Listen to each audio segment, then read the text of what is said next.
శ్రీ సచ్చిదానంద సమర్థ సద్గురు సాయి మహారాజ్కి జై.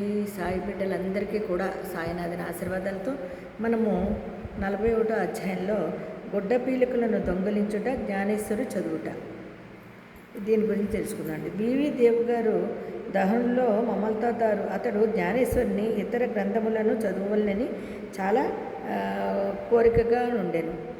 అప్పుడు భగవద్గీతపై మరాఠీ భాషలో జ్ఞానేశ్వరుడు రాసిన వ్యాఖ్యయే జ్ఞానేశ్వరి. చూసారా, ఆయనకి బివి దేవు గారికి జ్ఞానేశ్వరి ఇతర మత గ్రంథములను చదవవలనని చాలా కోరికగా ఉండేదంటండి, చాలా చాలా కాలం నుంచి. అయితే భగవద్గీతపై మరాఠీ భాషలో జ్ఞానేశ్వరుడు రాసిన, అంటే భగవద్గీతని మరాఠీ భాషలో జ్ఞానేశ్వరుడు ఆయన రాశాడు కాబట్టి దాన్ని జ్ఞానేశ్వరి అన్నారంటండి. అయితే ప్రతిదినము భగవద్గీతలో ఒక అధ్యాయమును చదవాలని అనుకుంటాడండి ఆయన. ఎవరు?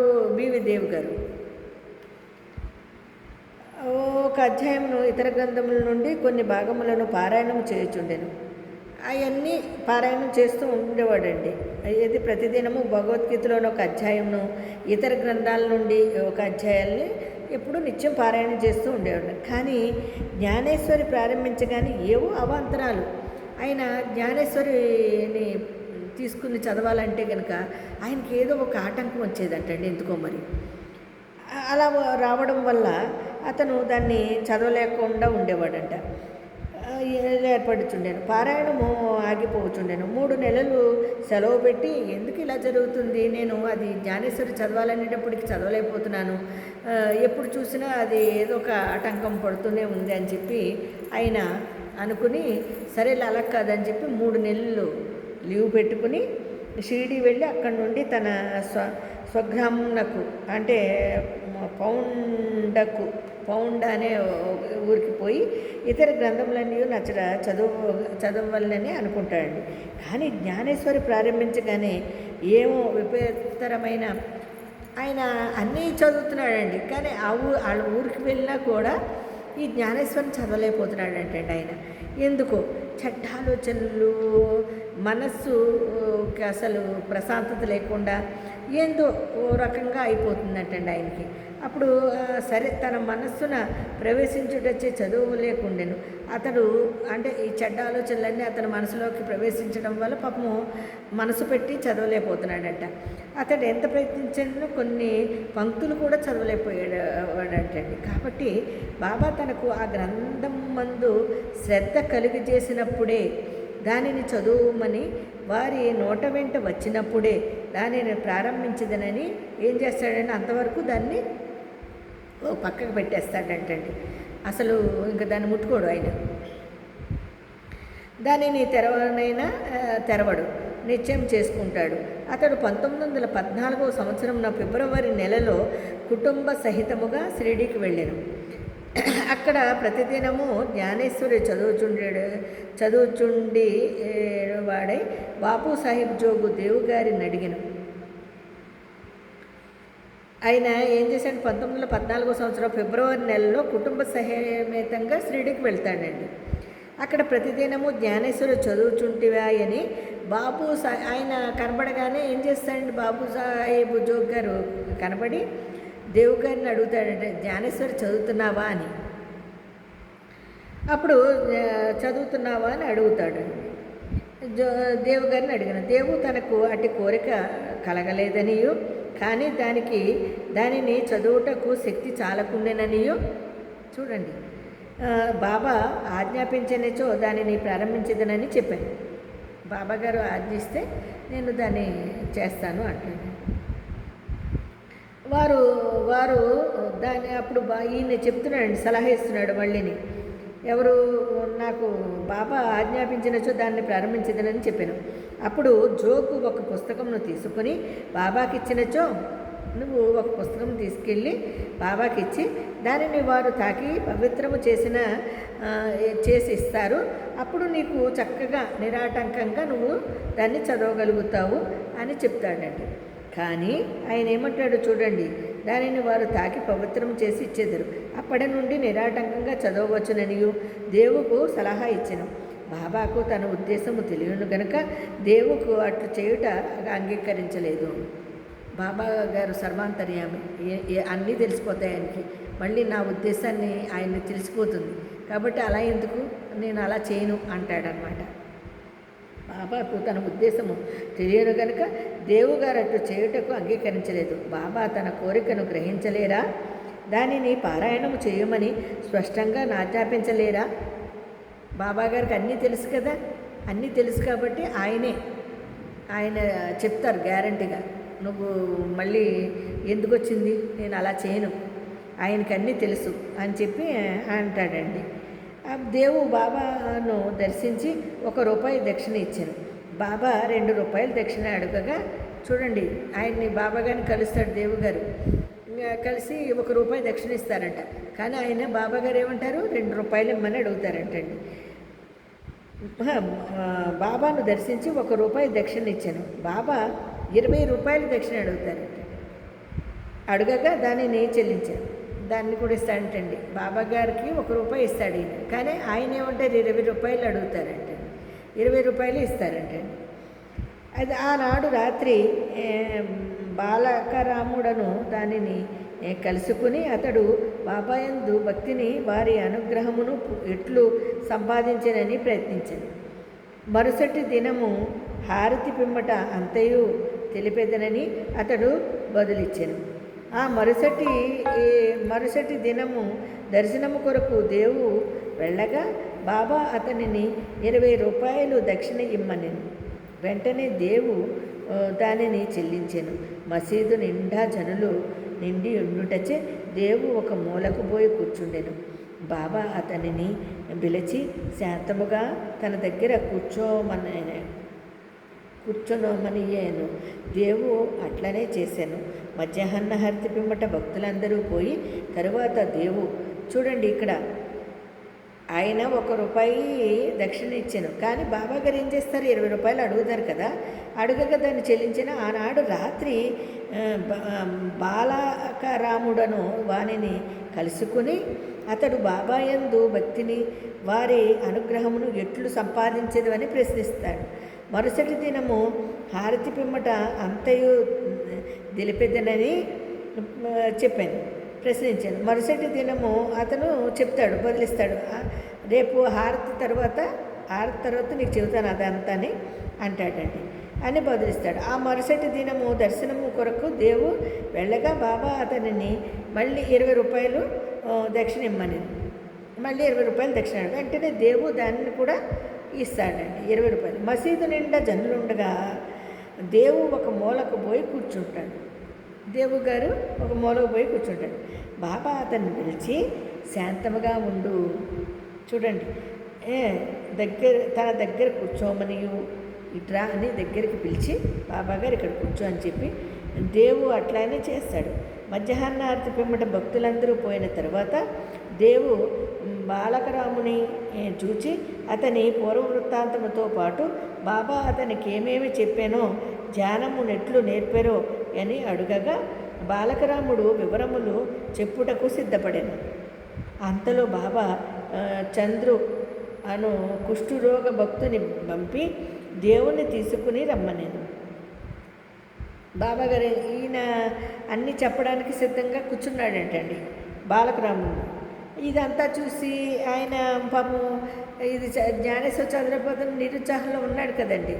బాబా గారు మాత్రం ఒకసారి అలాగా ఆయన దగ్గర దక్షిణ కూడా తీసుకున్నారు, ఇవన్నీ చేస్తున్నాడు. అప్పుడు చూడండి, అంతలోనే బాబా చంద్రు అను కుష్ఠభక్తుడిని పంపి దేవును తీసుకునిరా అని చెప్తాడంట. దేవు బాబా వద్దకు పోగా నెవరితో ఏమి మాట్లాడుచుంటివని బాబా అడిగాను. ఎవరితో మాట్లాడుతున్నావు, ఏం మాట్లాడుతున్నావు అని. బాలకరామునితో మాట్లాడుచుంటినని చెప్తాడు. అప్పుడు బాబా కీర్తిని వినుచుంటినని అతడు చెప్పాను. తిరిగి బాబా ₹25 మళ్ళీ అడుగుతారండి, ₹25 అడుగుతారంట దక్షిణ.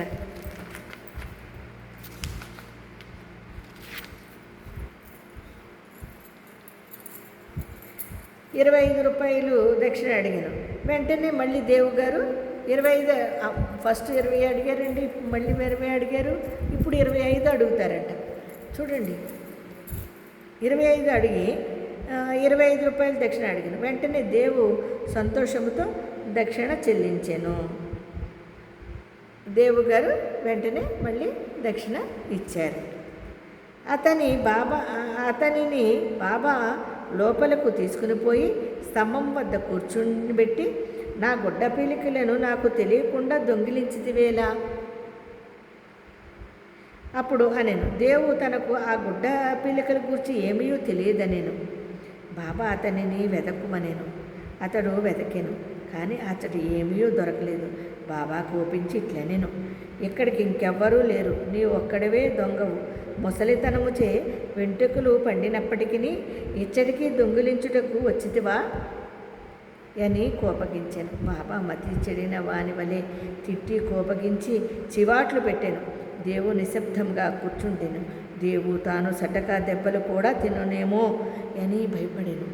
చూడండి, బాబాగారు తిట్టేస్తున్నారు, నా గుడ్డపిల్లకలు నువ్వు దొంగిలించా, నువ్వు తప్ప ఇక్కడికి ఎవరూ రాలేదు, నువ్వే దొంగవి అన్నారు. దీని పరమార్థం ఏంటో చూద్దాం. అట్లు ఇంకా సటకాతో కూడా కొట్టేస్తారు నన్ను అని అనుకుంటున్నారండి దేవుగారు. బాబా మతి చెందిన వాళ్ళే తిట్టి కోపగించి చివాట్లు పెట్టాను. దేవు శబ్దములకు నిశ్శబ్దముగా కూర్చున్నాను. దేవు తాను సటకా దెబ్బలు కూడా తినేమో అని అనుకునేను. 1 గంట తర్వాత బాబా అతనిని వాడకు వెళ్ళు అనేను. దేవు అతడికి గేగి జరిగినదంతే జోగుకు చెప్పాను. బాలకరామునకు తెలియజేసాను. సాయంకాలం అందరినీ రమ్మని బాబా కబురు పంపెను. ముఖ్యముగా దేవును రమ్మనెను. నా మాటలు వృద్ధిని బాధించి ఉండవచ్చునని, కానీ అతడు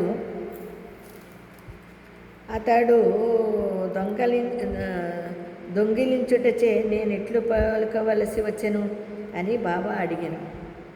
తిరిగి బాబా 12 రూపాయలు దక్షిణ అడిగిన. మళ్ళీ బాబాగారు ఆయన్ని మళ్ళీ బాబాగారు చింతిస్తున్నారు. నేను తిట్టాను కదా, అతను ఏ విధంగా బాధపడుతున్నాడో ఏమో అనుకుంటూ మళ్ళీని ముఖ్యముగా దేవును రమ్మనేను. ఆయన్ని మళ్ళీ పిలిపించారండి బాబాగారు. నా మాటలు వృద్ధిని బాధించి ఉండవచ్చును, కానీ అతడు దొంగిలించుటచ్చే నేను అట్లు పలకవలసి వచ్చాను నని బాబా నుడివాను. తిరిగి బాబా 12 రూపాయలు దక్షిణ అడిగాను. దేవు దానిని వసూలు చేసి చెల్లించి సాష్టాంగ నమస్కారం చేశాను. బాబా ఇట్లనేను, ప్రతిరోజు జ్ఞానేశ్వరిని చదువుము, పోయి వాడలో కూర్చుండుము, ప్రతినిత్యము కొంచెమైనను క్రమంగా తప్పక చదువుము. చదువునప్పుడు దగ్గరున్న వారికి శ్రద్ధాభక్తులతో బోధపరిచి చెప్పు. చూసారా, బాబాగారు ఆయన అనుకున్నాడు కదండి, ఎప్పుడైతే ఆయన నన్ను ఈ జ్ఞానేశ్వరం మీద ఇంట్రెస్ట్ని కలుగజేస్తాడో అప్పుడే నేను చదువుతాను అనుకున్నాడు కదా. అదేవిధంగా ఆయన చెప్పడం, ఈయనేమో ఇది నువ్వు చదివినప్పుడు నీ పక్కన కూర్చుంటారే వాళ్ళందరికీ కూడా అర్థమయ్యేలా చదివి వివరించు అని చెప్తారండి. అది చదువు, పోయి వాడలో కూర్చుండము, ప్రతినిత్యము కొంచెమైనను క్రమం తప్పకుండా చదువుము. చదువునప్పుడు దగ్గరనున్న వారికి శ్రద్ధాభక్తులతో బోధపరిచి చెప్పు. నేను నీకు జల్తారు సెల్లా నిచ్చుటకు ఇచ్చట కూర్చుని ఉన్నాను. ఇతరుల వద్దకు పోయి దొంగిలించిన వేళ నీకు దొంగతనమునకు అలవాటు పడవలేనని ఉన్నదా? అదండి, ఆయన దొంగిలించడం అంటే అడగడం, అడిగి నేర్చుకోవడం, వీళ్ళందరినీ అబ్జర్వ్ చేసుకొని ఎలాగ నేను చదవలేకపోతాను చింతించడము, ఇవన్నీ కూడా మరి సర్వాంతర్యం సద్గురు సాయినాథులు ఆయన్ని బాగా దృఢంగా నమ్మిన తర్వాత మనము వేరే ఆలోచన వేరే వాళ్ళ గురించి చింతిస్తాం చూడండి. మరి ఆయనకు తెలియదా అండి? అదే విషయాన్ని ఈయన ఈ దొంగిలించావు అనే దాని మీద అంటారన్నమాట బాబాగారు. బాబా మాటలు విని దేవు సంతసించాను. బాబా తనను జ్ఞానేశ్వరిని ప్రారంభించమని ఆజ్ఞాపించిరని, తనకు కావలసినదేదో అది దొరికినని. ఇప్పుడు బాబాగారు అతను అనుకున్నట్టుగానే బాబాగారు చెప్పడము దొరికిందని, అప్పటి నుండి తాను సులభముగా చదవగలిగానని అనుకునేను. తిరిగి బాబా పాదములకు సాష్టాంగ నమస్కారం అనర్చి తాను శరణు వేడాను. కనుక తనను బిడ్డగా నుంచి జ్ఞానేశ్వర చదువుటలో తోడ్పడవలసినదని బాబాను వేడుకొనెను. పీలికలు దొంగిలించుట అనగా నేమో దేవు అప్పుడు గ్రహించెను.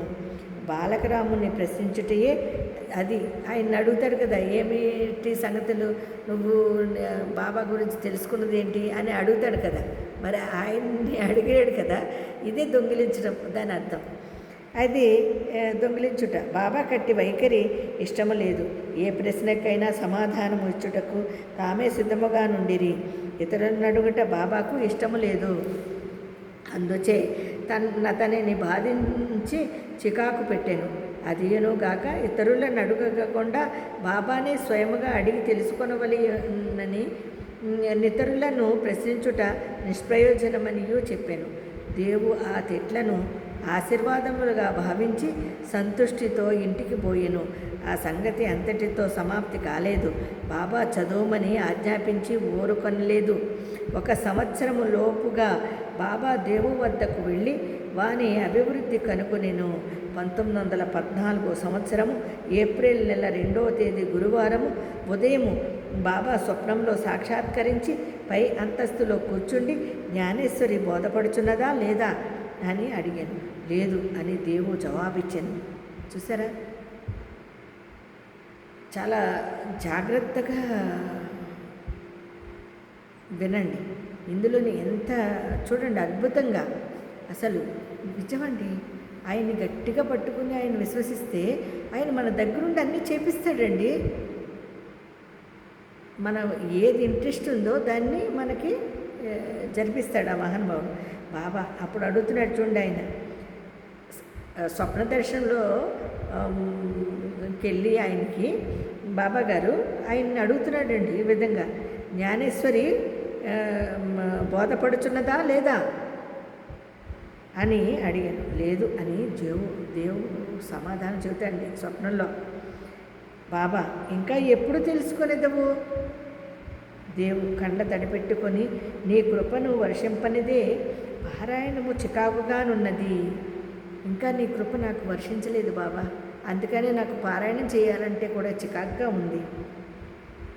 బోధపడుట చాలా కష్టముగానున్నది. నేను దీనిని నిశ్చయముగా చెప్పుచున్నాను అనేను. బాబా చదువునప్పుడు నీవు తొందరపడుచున్నావు. నా ముందర చదువుము. అది ఇంకోటండి, మనము చరిత్ర చదివినప్పుడు ఎక్కడ పడితే అక్కడ కూర్చుని ఎలా పడితే అలా చదివేయడం కాదు. ఆ భగవంతుని దగ్గర, ఆ బాబా దగ్గర ఒక పటం ఉండేవండి, విగ్రహం ఉండేవండి, అక్కడ లేకపోతే దేవుడి రూమ్లో కూర్చుని అయినా సరే ఆయన ముందు చదవండి. ఎవరు వినకున్నా ఆయన మన చదివే దాంట్లో తప్పుల్ని సరిచేస్తూ మనకి మంచి జ్ఞానాన్ని ప్రసాదిస్తాడండి. అందులోని పూర్తిగా అర్థమయ్యే రీతిలో మనకి అది మనకి బోధపడుతుంది. అలాగే జ్ఞానం కూడా వృద్ధి చెందుతుంది. అందులో ఏమేమి చదివామో అక్షరం కూడా మర్చిపోకుండా మనం గుర్తుపెట్టుకోగలుగుతాము. అంత జ్ఞానశక్తి వస్తుందండి. అలా చదవండి. అంతేగాని బాబాగారి చరిత్ర తీసుకుని ఎక్కడ పడితే అక్కడ కూర్చుని కొంతమంది ఆలోచనలతో కూడా ఉంటారు. కానీ బాబాగారు అన్నారు, నిష్ట నియమాలు ఏమీ లేవు, కానీ మీరు నా చరిత్రను ఎక్కడైనా చదువుకోవచ్చు అని. కానీ మనము నిష్టగానే దాన్ని శ్రద్ధతో భక్తితో చదివితే తప్పకుండా అందులో ఒక పరమార్థం మనకు అర్థమవుతుంది. అది తెలుసుకోవడం కోసమైనా సరే మనం దాన్ని శ్రద్ధాభక్తులతో చదవాలండి. దేవు ఏం చదువుచున్నప్పుడు నీవు తొందరపడుచున్నావు. నా ముందర చదువుము, నా సమక్షమున చదువుము. చూడండి బాబా గారు అన్నారు, దేవు ఏమి చదవలేను బాబా, ఆధ్యాత్మ చదువు. ఆ పుస్తకంను తీసుకుని వచ్చుటకు దేవు వెళ్ళెను. అంతలో మెలకువ వచ్చెను, కళ్ళు తెరిచెను. ఈ దృశ్యమును చూచిన పిమ్మట దేవుకంత ఆనందము సంతోషము కలిగినో చదువువరలే గ్రహింతురుగాక. చూడండి, దేవు గారికి ఆయన అనుకున్న రీతిలో బాబాగారు ఆయనకి మంచి ఆశీర్వాదం ఇచ్చేసారండి. ఇంకా తిరుగులేదండి. ఆయన చక్కగా జ్ఞానేశ్వరిని చక్కగా చదవడము, అందులో ఉన్న జ్ఞానాన్ని ఆయన తెలుసుకోవడం జరిగింది. అలాగే మనం కూడా ఈరోజు సాయి సచరిత్రని చదువుతూ అందులో ఉండే జ్ఞానాన్ని మనం కూడా పెంపొందించుకోవాలని, ప్రతి సాయి బిడ్డ చరిత్రని ఎంత జాగ్రత్తగా అమృతం తాగితే ఎంత ఆనందమో ఆ విధంగా చదవండి. ఆనందంతో శ్రద్ధాభక్తులతో మనం కూడా చరిత్రని చదువుకుందాం. ఏమండి, 41వ అధ్యాయం సంపూర్ణమైంది. మళ్ళీ రేపు 42వ అధ్యాయంలోకి వెళదాము. ఏమండి, అంతవరకు అందరికీ సాయిరామండి.